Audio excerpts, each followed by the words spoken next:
서로 축복하겠습니다. 당신의 현실이 하나님의 세계입니다. 극과 극은 통합니다. 할렐루야. 오늘은 현실 하나님의 세계의 세 번째 시간입니다. 오늘은 지킬 것이 있는 인생이 됩시다 라는 제목으로 하나님의 말씀을 전하도록 하겠습니다. 올 겨울이 이상기온이라는 거 다 아시죠? 저 남아메리카의 페루를 비롯해서 에콰도르의 서부 열대 해상에서 수온, 이 바닷물의 온도가 평년보다 높아지는 현상을 엘니뇨라고 하는데요. 이 엘니뇨 때문에 종종 전 세계가 이상기온의 몸살을 앓게 되는 겁니다. 올해는 엘니뇨 중에서도 너무나 막강한 엘니뇨이기 때문에 슈퍼 엘니뇨라는 이름이 붙을 정도입니다. 그 여파로 지난 연말에 유럽은 평소 같으면 추운 크리스마스였을 텐데 지난 연말만큼은 무더운 크리스마스가 됐다는 거 아닙니까? 미국도 다르지 않습니다. 뉴욕 포스트지 일면이 이렇게 장식이 됐었으니까요. 그 상황이 짐작이 가지 않습니까? 전혀 어울리지 않는 사진, 전혀 어울리지 않는 배경이지요. 우리나라도 겨울이 시작될 무렵만 해도 올 겨울이 많이 춥고 또 눈도 많이 올 거다 하는 예보가 있었지만 아직까지는 이 평년에 비해 높은 온도가 이어지고 있습니다. 물론 이번 주간에는 슈퍼 한파가 온다고 하는 예보가 있습니다. 우리 마지막 예랑가족들 모두가 특별히 감기 조심하시는 주간이 되면 좋겠습니다. 아무튼 그래도 올 겨울이 이상 기온이다 하는 사실을 바꾸기는 어려울 것 같습니다.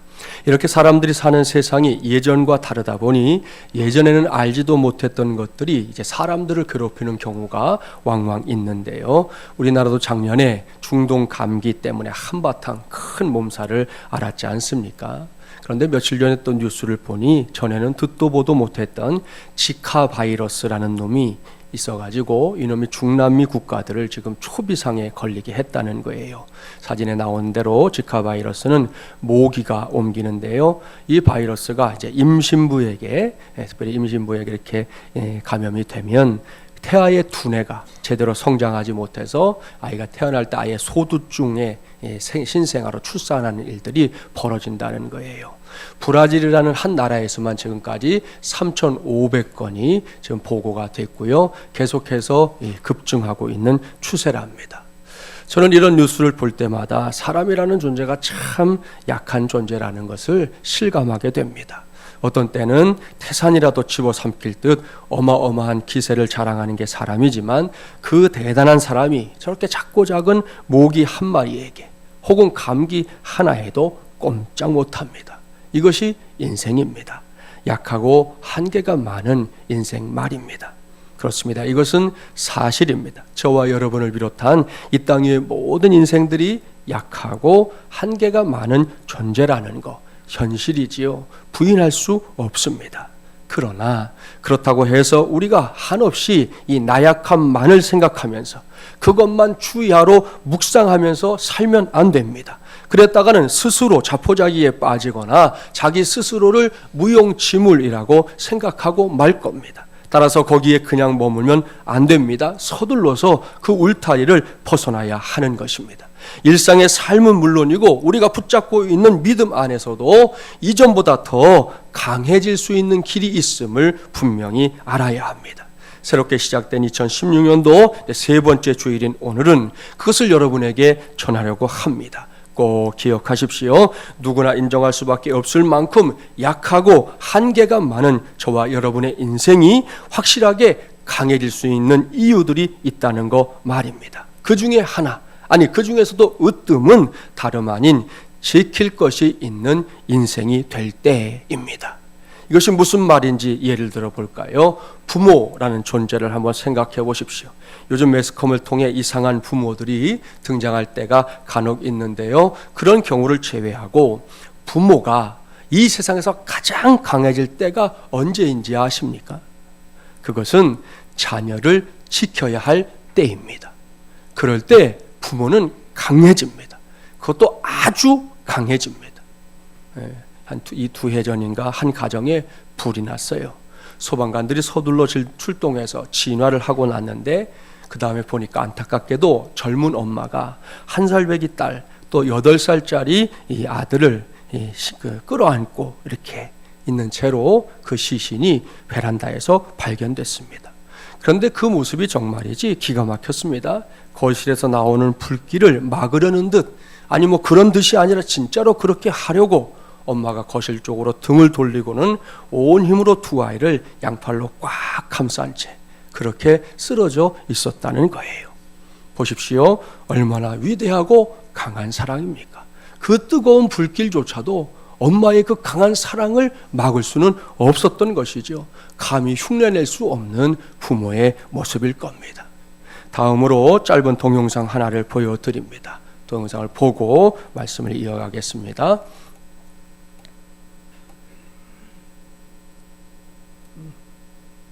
교통사고로 한 60대 남성이 2톤이 넘는 차에 깔렸는데요. 시민들이 힘을 모아서 구했습니다. 이른바 시민 어벤져스, 화면으로 만나보시죠.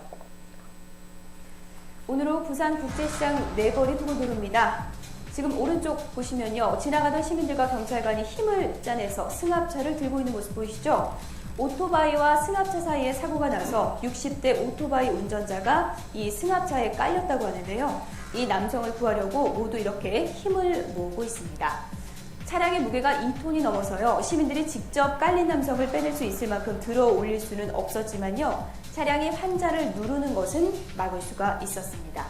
이렇게 버티고 있는 사이에 구조대원이 장비를 이용해서 환자를 다행히 빼냈습니다. 환자가 빠져나오자 10여 명의 시민들은 언제 그랬냐는 듯 모두 뿔뿔이 흩어졌다고 하는데요. 병원으로 옮겨진 60대 오토바이 운전자, 다행히 의식은 있지만 배를 다쳐서 현재 치료를 받고 있다고 합니다.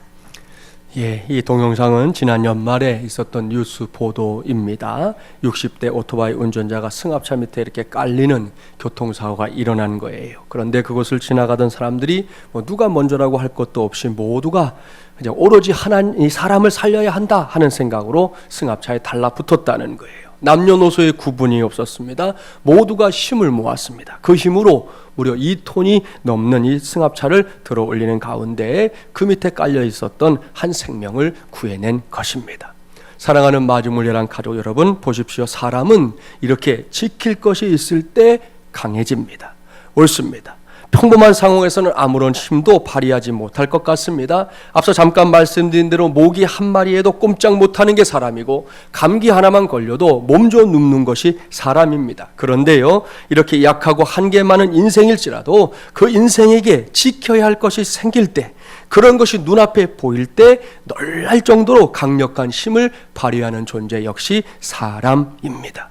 이렇게 사람이 지킬 것 가운데 으뜸이 무엇인지 아십니까? 그것은 바로 사명이에요. 언젠가 말씀드렸는데요, 고난에 유익이 있다고 합니다. 이것은 하나님의 말씀인 성경의 가르침이기도 하지요. 그런데 우리가 살고 있는 현실을 보십시오. 고난을 당하지만 아무런 유익도 얻지 못하는 사람들이 분명히 있습니다.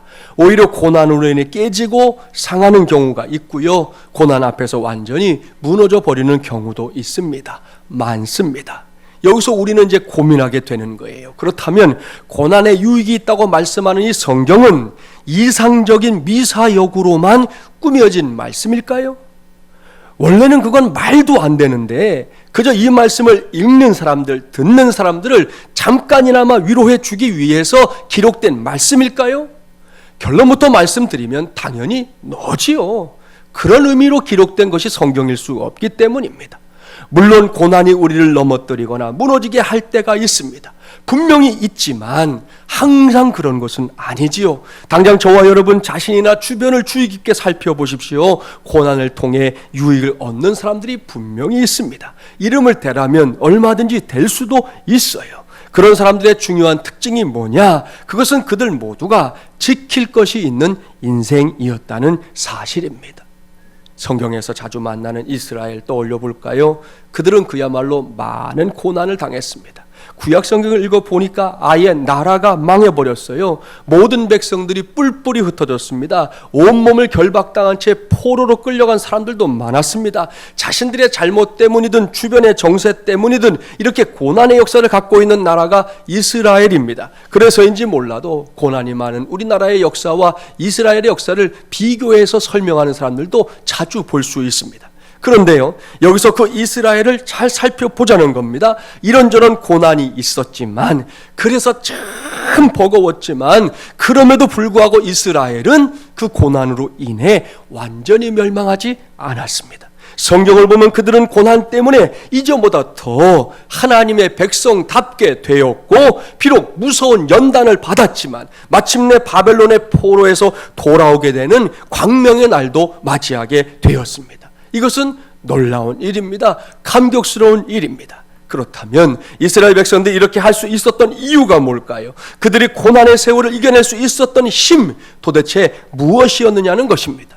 여기에 답이 있습니다. 그들에게는 세상이 두 쪽 나도 지킬 노래, 세상이 두 쪽 나도 지킬 말씀이 있었기 때문이었습니다. 그 증거를 찾아볼까요? 오늘 주신 본문 말씀이 그 중에 하나인데요. 본문 1절부터 4절 말씀 함께 봉독합니다. 우리가 바벨론의 여러 강변 거기에 앉아서 시온을 기억하며 울었도다. 그 중에 버더나무에 우리가 우리의 수금을 걸었나니 이는 우리를 사로잡은 자가 거기서 우리에게 노래를 청하며 우리를 황폐하게 한 자가 기쁨을 청하고 자기들을 위하여 시온의 노래 중 하나를 노래하라 함이로다. 우리가 이방 땅에서 어찌 여호와의 노래를 부를까? 사랑하는 마주물려난 가족 여러분, 이 말씀은 이스라엘 백성들이 포로기를 지내면서 하나님 앞에서 불렀던 노래 가운데 하나입니다. 말씀 곳곳에 당시의 흔적들이 보이지 않습니까? 이스라엘 백성들이 자국의 강변이 아니라 자기들을 침략했던 바벨론의 여러 강변에 흩어져 살고 있답니다. 그들은 거기서 날마다 나라를 잃은 소름에 울고 또 울었습니다. 특별히 시온을 기억하며, 시온이 어딘지 아시죠? 하나님의 성전이 있던 바로 그곳을 떠올리면서 그들은 울고 또 울었습니다. 그 와중에 자기들을 사로잡은 자들이 조롱합니다. 비웃습니다. 그들은 이스라엘을 황폐하게 만든 장본인들입니다. 그런 사람들 앞에서 굴욕적으로 살아야 했던 세월이 있었다는 거예요. 여기에 주목해야 할 것이 있습니다. 이렇게 한숨이 저절로 흘러나오는, 때로는 그냥 콱 죽고 싶은 고난의 세월을 보냈던 이스라엘 백성들이 그 고난의 세월 속에서 그냥 시간만 죽인 게 아니었습니다. 그들은 힘들고 어려울 때마다, 스스로 고난의 무게를 견디지 못해 무너져 내릴 때마다, 내 신세가 너무나 처량해서 콱 죽고 싶을 때마다 그들은 노래를 불렀습니다. 유행가를 부른 게 아닙니다. 자신들의 처지와 상관없이 여전히 함께 하시는 여호와의 노래를 불렀습니다. 여호와의 노래를 부르며 그 험한 세월을, 여호와의 노래를 부르며 그 역경의 세월을 이겨냈다는 말씀입니다.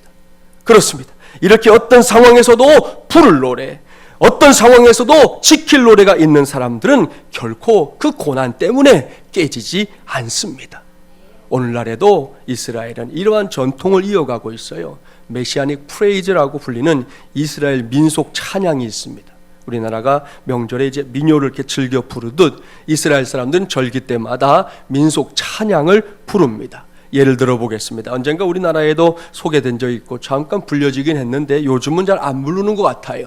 샬루 샬롬 예루샬라임이라고 하는 민속 찬양이 있습니다. 여기서 샬루라는 말은 구하라 하는 것이고요. 샬롬은 아시죠? 예, 평안이잖아요. 예루샬라임은 이스라엘의 수도였던 예루살렘을 가리키는 겁니다. 그러니까 무슨 뜻이겠어요? 예루살렘의 평안을 구하라, 그런 뜻이죠. 시편 122편 말씀에 뿌리를 두고 있는 찬양인데요, 제가 한번 불러볼게요. 이런 찬양입니다. 샬루 샬롬 예루샬라임, 샬루 샬롬 예루샬라임, 샬루 샬롬 예루샬라임, 샬루 샬롬 예루샬라임, 샬루 샬롬 샬루 샬롬 샬루 샬롬 샬루 샬롬 예루샬라임, 이런 찬양입니다. 우리가 듣기에는 나름 흥겨움이 있는 듯한 찬양이지만 이스라엘 사람들은 지금도 이 찬양을 부르면서 눈물을 주르륵 흘립니다. 왠지 아십니까? 가사만 보면 단순히 예루살렘의 평안을 구하는 노래 같지만 그 이면을 들여다보면 늘 외세의 침략과 내분으로 갈등을 겪었던 고난의 세월을 전제하는, 그래서 이 찬양을 부를 때마다 아픔이, 가시가 자꾸만 나를 찌르는 그런 고통이 있기 때문입니다. 그렇게 힘들고 어려운 세월을 살았지만 그래도 이스라엘 백성들은 하나님을 찬양하는 것만큼은 잊지 않았다는 것이죠. 너무 힘들었지만 극심한 고난으로 치를 떨어야 했던 그 포로기 시절에도 그들은 노래를 불렀다는 거예요. 노래를 지켜냈다는 것입니다. 그것이 이스라엘의 역사를 오늘날까지 이어오게 만든 위대한 힘이었습니다. 이렇게 이스라엘 백성들이 고난 속에서도 부르고 지켰던 그 노래가 오늘 본문에서 언급하고 있는 시온의 노래이고요, 여호와의 노래입니다. 또 성경을 읽어보면 노래만이 아니에요. 포로기 시대를 기록하고 있는 느헤미야를 보면 이스라엘 백성들이 끝까지 붙잡고 지킨 것 중에 하나가 바로 이 하나님의 말씀인 것을 알 수 있습니다. 느헤미야 8장으로 한번 가볼까요? 구약 737쪽 한번 찾아보세요. 느헤미야 8장입니다. 이 말씀은 포로기 시절 말미에 총독 느헤미야가 고국으로 돌아와서 불타버린 예루살렘의 성문과 성벽을 다 재건하고 나서 이제 열었던 말씀 사경의 현장을 기록하고 있습니다. 느헤미야는 이 위대한 역사적인 현장에 학사요 제사장인 에스라를 세웠습니다. 오늘날로 말하면 사경의 부흥 강사로 에스라를 세웠다는 겁니다. 그때 이스라엘 백성들의 모습을 먼저 보려고 합니다. 느헤미야 8장 5절과 6절 말씀 함께 봉독합니다. 에스라가 모든 백성 위에 서서 그들 목전에 책을 펴니 책을 펼 때에 모든 백성이 일어서니라. 에스라가 위대하신 하나님 여호와를 송축하며 모든 백성이 손을 들고 아멘 아멘 하고 응답하고 몸을 굽혀 얼굴을 땅에 대고 여호와께 경배하니라. 아멘 할렐루야. 보십시오. 포로기라는 험악한 세월을 살아가고 있는 이스라엘 백성들이 하나님의 말씀이 펼쳐지자 어떻게 하고 있습니까? 모두가 자리에서 일어나고 있습니다. 왜요? 하나님의 말씀을 하나님의 말씀으로 듣기 위해서입니다. 그들은 에스라와 함께 하나님께 영광을 돌리며 경배했고 하나님의 말씀에 귀를 기울였습니다. 오늘 말씀을 보니 말씀이 떨어질 때마다 이 사람들이 아멘, 아멘, 아멘으로 반응하고 있는 걸 확인할 수 있습니다. 계속해서 말씀을 보면 그 다음에 벌어진 일들이 상세하게 기록되어 있는데요. 느헤미야 8장 7절부터 12절까지의 말씀을 저와 여러분이 주의를 기울여가면서 한 절씩 교독을 해보겠습니다. 7절 제가 먼저 봉독합니다. 예수아와 바니와 세레바와 야민과 악굽과 사부대와 호디야와 마세야와 그리다와 아사랴와 요사박과 하난과 불라야와 레위 사람들은 백성이 제자리에 서 있는 동안 그들에게 율법을 깨닫게 하였는데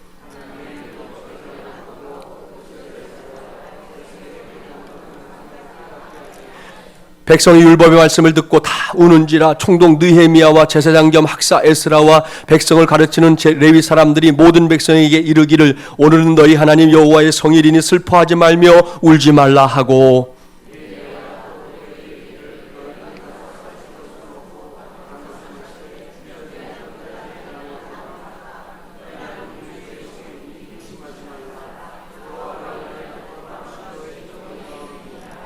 레위 사람들도 모든 백성을 정숙하게 하여 이르기를 오늘은 성일이니 마땅히 조용하고 근심하지 말라 하니 모든 백성이 곧 가서 먹고 마시며 나누어 주고 크게 즐거워하니 이는 그들이 그 읽어 들려준 말을 밝히 알미라. 아멘 할렐루야. 두 말이 필요 없죠. 이스라엘 백성들이 자리에서 일어선 채로 하나님의 말씀을 듣고 있습니다. 그 말씀에 반응하고 있습니다. 그러더니 어느 순간부터 그들이 눈물을 쏟고 있습니다.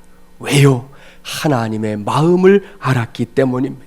자기들보다 먼저 흘리신 하나님의 눈물이 있었음을 알았기 때문입니다. 이렇게 한바탕 회개의 역사가 일어났습니다. 그때 느헤미야가 큰 소리로 외치잖아요. 근심하지 말라. 여호와로 인하여 기뻐하는 것이 너희의 힘이니라. 사랑하는 여러분 보십시오. 이스라엘 백성들이 고난의 세월을 살아낼 수 있었던 힘은 다른 것이 아니라 그들이 끝까지 지켜냈던 하나님의 말씀이었고 그 말씀을 주신 하나님을 기뻐하는 데에 있었던 것입니다. 할렐루야. 여기서 잠시 우리 모두가 살고 있는 인생 한번 생각해 보겠습니다. 사람이 사는 평생을 가리켜 흔히 인생이라고 부르잖아요. 그런데 그 귀한 인생을 단순하게 평탄하다, 험난하다라고 정의하는 것은 옳지 않습니다. 반복해서 말씀드리지만 인생에게 제일 중요한 것은 지킬 것이 있느냐 없느냐 그 여부입니다. 그렇기 때문에 우리의 삶에 있어서 중요한 것은 앞서 잠깐 언급했었던 사명이에요. 사명이라는 단어 많이 들어보셨죠? 하여금 사에 목숨 명자를 쓰지 않습니까? 한마디로 말하면 목숨을 걸 만한 일이라는 뜻이죠. 이러한 사명이라는 단어가 의미하고 있는 것처럼 목숨 걸 만한 것이 있는 사람, 부르다 그러다가 죽을 노래가 있는 사람, 이런 사람이야말로 강한 사람입니다. 이런 사람이야말로 강한 인생인 것입니다. 같은 맥락에서 이런 질문을 해볼 수가 있을 거예요. 어떤 가정이 명문 가정일까요? 세상에서 흔히 말하던 좋은 학벌에 많은 재산이 있으면 좋은 집안, 명문 가정일까요? 그것은 뭔가를 많이 가진 집안일지는 몰라도 그것이 곧 좋은 집안, 명문 집안의 대명사가 될 수는 없습니다. 그 가정이 지킬 명예가 있어야 하는 것이지요. 예를 들어 목숨 걸고 지킨 믿음이 있는 순교자의 가정, 이런 가정은 두말할 것 없이 명문 가정, 좋은 집안인 것입니다. 요즘 불경기라고 하는데요. 그렇다면 단순히 경기만 좋아지면 되는 걸까요? 여기에 진학의 문제, 취업의 문제가 있습니다. 단순히 좋은 대학에 합격하면 되는 거고 대기업에 취업만 하면 되는 걸까요? 몸이 약합니다. 건강해지기만 하면 되는 걸까요? 물론 이런 조건들이 다 갖춰진다면 그렇지 못한 것보다는 훨씬 낫고 좋을 겁니다. 틀림없습니다. 하지만 기억해야 합니다. 이런저런 조건들을 다 갖췄어도 그때 가서 마땅히 내가 지킬 것이 없다면 결국에는 헛됨과 허망함 때문에 스스로 무너지고 말 것입니다. 그렇기 때문에 다시 말씀드립니다. 사람이 어떤 경우에든 고난을 당해도 힘들지 않은 이유는, 아니 힘들지요. 너무 힘들지요. 그래도 견디고 이겨낼 수 있는 이유는 지킬 것이 있기 때문입니다. 그런 관점에서 보면 세상에서 제일 힘든 일이 뭔지 아세요? 고된 일이요? 아닙니다. 헛된 일이 제일 힘든 일입니다. 아마 여러분도 동의할 거예요. 제가 목사니까 목사로 예를 들게요. 어떤 목사가 제일 힘들까요? 고된 일을 하는 목사일까요? 목회자로서 해야 할 일이 산더미같이 쌓여 있어서 잠도 제대로 못 자고 먹을 것도 제대로 먹지 못하면 목회자가 힘들까요? 아닙니다. 이렇게 저렇게 고된 것은 가치만 있다면 얼마든지 감수할 수 있어요. 하루 이틀로 안 됩니까? 일주일, 2주일이고 하면 되는 것이죠. 그렇다면 이 세상에서 제일 힘든 목사가 어떤 목사냐? 그것은 자기가 하고 있는 일들이 열매 없는 사역이라고, 이게 헛수고라고, 이게 의미 없는 사역이라고 느끼는 목사. 이 목사는 그야말로 죽을 맛인 거예요. 오죽하면 이런 이야기가 다 있어요. 어느 날이었습니다. 저와 비슷한 40대 중년의 아들이 그의 노모에게 오늘 주일이지만 교회 가기 싫은 이유를 3가지를 들면서 얘기하는 거예요. 첫째, 아침 일찍 일어나야 하는 것이 너무 힘들다. 이해되지요. 둘째, 찬양대원들이 자꾸 음을 틀려서 마음이 아파서 가기 싫다. 셋째, 장로님의 기도 시간이 너무 길어서 언제 끝날지 몰라서 너무 긴장돼서 싫다. 나름 타당한 이유인 것 같잖아요. 그때 그의 노모가 아들에게 이렇게 응수합니다. 아들아, 네가 교회에 꼭 가야 할 3가지 이유를 내가 말해주마. 첫째, 교회에 모여 예배 드리는 것은 하나님의 명령이다. 둘째, 주일 예배는 신앙생활의 기본이다. 뭐 다 맞는 말씀이죠. 어머니가 참 훌륭한 신앙을 가졌어요. 그런 다음에 어머니가 3번째 이유를 말해주는 거예요. 3번째가 중요한데 그것은 네가 그 교회의 담임 목사이기 때문이다. 그랬다는 거잖아요. 무슨 이야기인지 아시겠죠? 일반 성도도 아니고 목사님이, 그것도 담임 목사님이 교회 가기 싫다고 하니 이게 정말이지 큰일 난 거 아닙니까? 우스개 이야기지만 여기에는 생각할 거리가 분명히 있습니다. 목회자가 이 이야기에 나오는 목사님처럼 자신이 감당하고 있는 사역들이 헛된 일이라고 느끼면요, 그때는 아무리 대단한 목회를 해도 사람들이 가진 칭송을 다해 주어도 그게 아무런 의미가 없게 된다는 거예요. 성도들도 다르지 않을 겁니다. 사랑하는 여러분, 바로 여기에 저와 여러분이 2016년이라는 현실을, 이 하나님의 세계를 승리하며 살 수 있는 중요한 길이 있습니다. 오늘 계속해서 말씀을 전했지요. 사람이 언제 고난을 이기고 언제 그 열매를 거둘 수 있을까요? 그것은 내가 지킬 것을 만날 때입니다. 앞서 말씀드린 대로 사명을 만날 때라는 말씀입니다. 사도 바울 떠올려 보세요. 그는 잘 지치지 않는 사람이었습니다. 얼마나 재바르게 복음을 전하며 다녔는지 다 아시죠? 그 이유가 뭘까요? 그 이유는 다른 것이 아닙니다. 자기 자신이 평생에 걸쳐 그야말로 목숨 걸고 지켜야 할 것을 만났기 때문이었어요. 성경을 보면 그가 어떤 방해에도 불구하고 넘어지지 않았던 이유를 스스로 밝힌 적이 있는데요. 사도행전 20장 24절 말씀 들어보십시오. 내가 달려갈 길과 주 예수께 받은 사명 곧 하나님의 은혜의 복음을 증언하는 일을 마치려 하면은 나의 생명조차 조금도 귀한 것으로 여기지 아니하노라. 아멘. 이 말씀이 언제 남긴 고백인지 아십니까? 사도 바울이 예루살렘으로 가서 큰 고난을 당하게 될 것이라는 예언들이 막 줄을 잇던 그때입니다. 너도 나도 나서서 사도 바울의 발목을 붙잡고 지금은 예루살렘으로 가면 안 됩니다. 거기에 가면 당신은 죽게 됩니다. 성령께서 계속해서 당신이 죽게 될 것이라고 우리에게 말씀하고 있습니다. 제발 가지 마십시오. 그렇게 뜯어 말릴 때란 말입니다. 그때 바울이 남긴 고백이에요. 그의 고백을 잘 들으셔야 돼요. 바울에게 있어서는 고난 자체가 문제가 아닙니다. 그에게 더 중요한 것은 자신이 지켜야 할 사명이었습니다. 이것이 그가 목숨 걸고 붙잡았던 것이고 그가 끝까지 지키려고 했던 것입니다. 이러한 바울의 고백을 보면서 우리 모두가 알아채야 할 것이 있어요. 상황이라는 것은 언제나 가변적이라는 거예요. 우리 모두는 그것을 알아야 합니다. 그렇습니다. 상황은 언제나 똑같지 않습니다. 다릅니다. 그것도 항상 다릅니다. 따라서 언제고 어느 때고 상황에만 의존하게 되면, 상황에만 자꾸만 인생을 걸면 흔들릴 수밖에 없는 것이에요. 이런 거지요. 어떤 때는 상황이 좋아져서 안도합니다. 그런데 속으로는 계속해서 불안해해요. 왜요? 이러다가 상황이 다시 안 좋아지면 어떻게 하지? 하는 걱정을 계속해서 하고 있기 때문입니다. 이런 말을 들으면 아마도 영화나 또 드라마에 나오는 대사 하나 정도 떠오를 거예요. 주인공들을 중심으로 한참 동안 행복한 분위기가 연출되다가 대뜸 이런 대사가 나오잖아요. 나 이렇게 행복해도 되는 걸까? 이 행복이 깨질까? 너무 두려워. 이런 대사들이 존재한다는 것은 이런 생각을 가진 사람들이 생각보다 많다는 것을 의미하는 거예요. 그럴 때 지킬 것이 있는 사람은 다르다는 거예요. 이런 사람은 상황이 관계없고 상황에 따라 변함도 없습니다. 상황에 관계없이 그저 내 길을 가는 것이지요. 그는 결코 오그라들지 않습니다. 도전합니다. 무엇보다 그의 가슴 속에는 담대함과 불타오르는 뭔가가 있는 것이죠. 사람이 지킬 것이 없으면 죽지 않으려고 간신히 살아갑니다. 그렇게 지킬 것이 없으면 사는 게 아닐 때가 많잖아요. 죽을까 봐 걱정하며 사는, 흔히 말하는 연명하는 삶이 되는 것입니다. 여러분도 알다시피 세상 최고의 권세는 죽일 수 있는 권세입니다. 그래서 최고의 형벌이 사형 아닙니까? 이러한 사실을 알고 있는 마귀가 항상 하는 짓이 뭐냐? 그렇게 죽이겠다고 위협하는 거예요. 때로는 자살처럼 스스로 죽게 만드는 것이에요.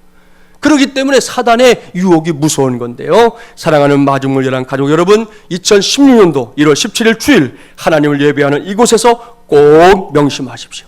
이 세상에서 생명을 죽이고 살리는 권세는 오직 하나님께만 있습니다. 성경이 선언하는 대로 하나님이 허락하지 않으면 참새 한 마리도 떨어뜨릴 수 없는 것입니다. 믿습니까? 할렐루야! 이것을 믿고 오늘 이후에는 확실하게 지킬 것이 있는 인생이 되십시오. 그런 인생은 자신의 삶을 하나님께 맡기고 마음껏 꽃피울 수 있는 인생이 될 줄 믿습니다. 진정으로 생명이 주는 능력이 바로 그 안에 있게 될 줄 믿습니다. 바로 그 믿음으로 지금까지 전한 모든 말씀을 전제하고 묻겠습니다. 사랑하는 마중물 열함이니여, 당신이 지키려고 하는 것은 무엇입니까? 이 질문에 할 말이 있기를 바랍니다. 이스라엘 백성들이나 사도 바울만이 아니라 저와 여러분에게도 반드시 지킬 것이 있기를 바랍니다. 그 지킬 것 중에 으뜸은 이미 말씀드린 대로 사명입니다. 2016년도를 이제 살아가는데 그냥 살지 말고 저와 여러분 모두가 하나님께로부터 나름대로의 사명을 부여받은 하나님의 종들로 살아가게 되기를 바랍니다. 담임 목사로서 제가 올 한 해 우리 교회를 위해 부여받은 사명은 생명의 복음을 전해서 보다 많은 사람들을 구원하는 길로 인도하는 것입니다. 그래서 내일부터 제가 해피데이 전도 컨퍼런스에 참석하려고 하는 거예요. 3일 동안 잘 훈련받고 돌아와서 우리 교회가 이 사역에 함께 불을 붙일 수 있도록 여러분이 중보하여 기도해 주십시오. 이것은 김진철 목사만의 사명이 아닙니다. 우리 교회 전체의 사명입니다. 마중물 재단 가족들 모두가 함께 지켜내야 할 그리스도인으로서의 사명이라는 말씀입니다. 이를 명심하고 올 한 해는 물론이고 앞으로도 쭉 우리의 생명이 다하는 그날까지 항상 지킬 것이 있는 인생이 되기를, 그래서 이전보다 더 강력한 인생으로 살아가는 저와 여러분이 되기를 주님의 이름으로 간절히 축원합니다. 기도합시다.